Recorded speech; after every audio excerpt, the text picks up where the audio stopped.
السلام علیکم ګرانو اوریدونکو، زه اقبال شاکر یم او دا وخت د پولیو په حواله سره تاسو سره خبره کول غواړم. دا یو داسې مرض دی چې ماشومانو ته کله ولګي دا شل شي، په لاسو شل شي، په خپو شل شي، د هیڅ کار روزګار پاتې نشي او بیا په مستقبل کې موږ په لارو کوڅو کې کم دا شل ګډ خلک کینو دا په ماشومتوب کې د پولیو ښکار شوی.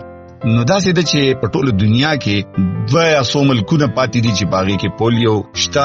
نور ټوله دنیا ځان د پولیو نه خلاص کړی دی او د بدقسمتۍ نه په هغه ملکونو کې یو ملک زمون پاکستان هم دی. حکومت پاکستان د نورو دنیایي چې څومره هیلث ادارې د دغوی په مرسته باندې لګیا دی او کور کور ته خلک زی او پولیو ورکر زی او ماشومانو ته د 15 کالونو کم ماشومانو ته د پولیو ډراپس ورکوي. زه تاسو ته اپیل کوم د یو پښتون شاعر په حیثیت، د یو پښتون وګړي په حیثیت چې د حکومت سره د حکومت د ټیمونو سره تعاون پکار دی او ماشومانو له خامخا د پولیو د قطرې ورکول پکار دي چې موږ د دې وبانه، موږ د دې مرض نه، موږ د دې ناوړي سیزنا ځان خلاص کو.